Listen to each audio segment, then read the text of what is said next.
I wanted to talk to, speak to Donald Trump's claim of illegal aliens voting. I also want to start by saying that I got two absentee ballots to my house.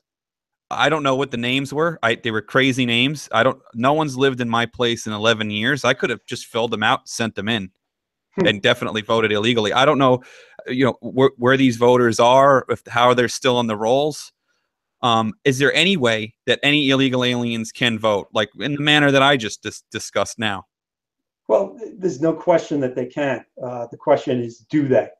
Now, what How people, can they? I don't understand. It's like okay, when I well, go, I saw what I got two absentee ballots to my place. I could have easily filled them out, sent them back in, or you know what I mean, and I would have voted for them too. But when I go to the polls, I walk in, I say my name, and they ask, where my address is. But how does an illegal alien go about it? Don't they have to know somebody in order to know their name in order to go in and vote as them?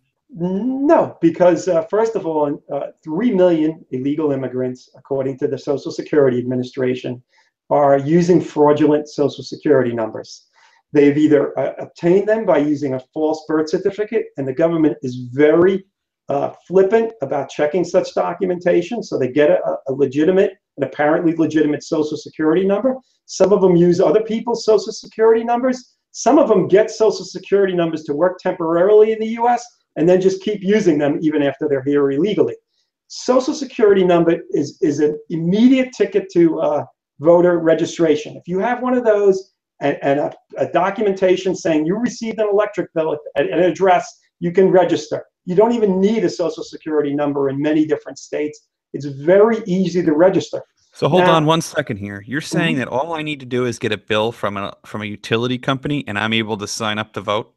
that in conjunction with a Social Security number, absolutely. And in Okay. some states, it depends on the state, and I Okay. think California is very lax about this. One other form I'm of shocked. documentation. Hmm. One other form of documentation, it's very easy because what people will say is, well, we want to make it easy for people to vote. But really, we should be making it easy for citizens to vote, not just anyone to vote. Okay. So now, what is the data on? You said there's two different things. Yes, they can vote, and the Mhm. next question is, do they? So, do Okay. they? So absolutely, there was a study done in, I'm trying to get the year here, so hang on, I'm scrolling through my screen here. So in 2014, the academic journal Electoral Studies published a paper, a peer-reviewed scientific paper about illegal immigrants voting. It found that 25% of illegal immigrants are registered to vote, and then roughly 6.4% of them do vote with appropriate error bars. So if you add up the numbers and you look at the median, what they came to, I think they came to about 2 million. Let me get the number here. It's like 2 million illegal immigrants voted in the 2008 election, according to their own statements filled out on surveys. And I'm sorry, where did you get this data from? 2014 paper in the Journal of Electoral Studies. Okay, Journal of Electoral Studies. Okay. Yeah. Because So we just talked about how hard it is to get data on illegal aliens. I want to know, I want to look to see later where they got their data, and I know people are going to ask me that. well, I can answer that question now Okay, if we have time. go ahead. Okay. So basically, there is a massive survey conducted across the United States by a company called YouGov. And I know it. basically, it asks a very long series of questions about people's demographics, voting habits, and whatnot, whether or not they're illegal immigrants. And these were the results of that survey. These authors simply processed those results. And after they did this, YouGov and other people involved with this survey, a group at Harvard, basically said, you cannot use the data in this way, and this is why. And they published a rebuttal paper. And if you look at what the fact checkers said in the wake of this debate, they just basically published the rebuttal, dismissed the original paper, portrayed the people who, in fact, they didn't even portray the people who wrote the paper as academics. They portrayed them as people who wrote something in the monkey cage of the Washington Post. That's how PolitiFact handled this. These are respected academics and scholars published in a peer-reviewed journal. You could never get that from reading PolitiFact's fact check. So what these authors have since done is gone back and said, no, these criticisms are wrong, and this is why. So it's an ongoing debate. We've addressed that again at justfactsdaily.com.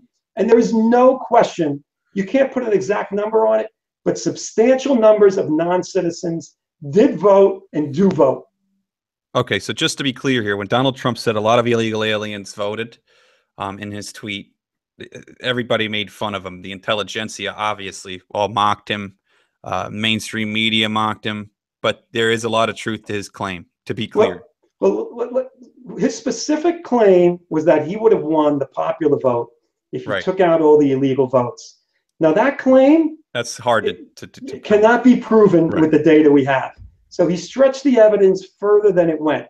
He might have said, if he had said might have won, then that's a possibility. The data shows that is very plausible, but it's not provable. Well, let's just say that if he was a liberal and he sent out that tweet, you would have the Washington Post, PolitiFact saying, "Oh yeah, illegals can vote," giving me all the information you just did. Yeah. You know what I mean? Yeah, which is fascinating to me. There's no question that there's double standards here.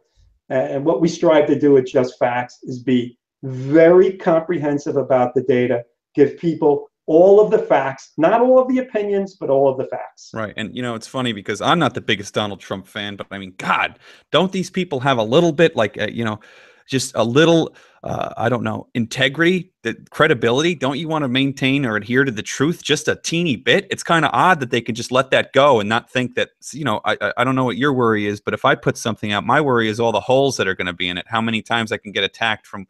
So I try to close all the holes. It's like these people just don't even care. It's like, just put it out there, get this message out. And you know what? People hear these reports, they don't really look into it, so they believe it at first. So it's kind of a successful strategy, is it not? I think it was Abraham Lincoln, said you can fool some of the people some of the time. You can't fool all the people all the time. And for these people that have loyal readers or listeners or viewers, they don't seem to really care about whether or not other people know they're liars. Or maybe they're just incompetent, whatever it is.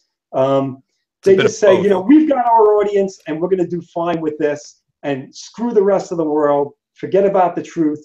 And it's really despicable what they do. Well, I just want to say that I love your site. I love your Facebook page. Everything's well researched. All your hot links are there to check the sources. Nothing's ever done half-heartedly or half-assed, for lack of a better word. You do great work. I think, if people really care about the truth, I would say please donate to Just Facts. You can go to their website, justfacts.com or justfacts.org. Please visit their Facebook page. Tell your friends and family. Jim, thank you for coming on. It was a good show. I'd love to have you back again, and we can talk about some of your other work. I'd be happy to do that. Thank you for your show. Thank you for sending people to our Facebook page and asking them to donate to our work. I really appreciate it, and I appreciate your work as well. Oh, my pleasure. Thank you so much. All right. Take care, Will. Bye.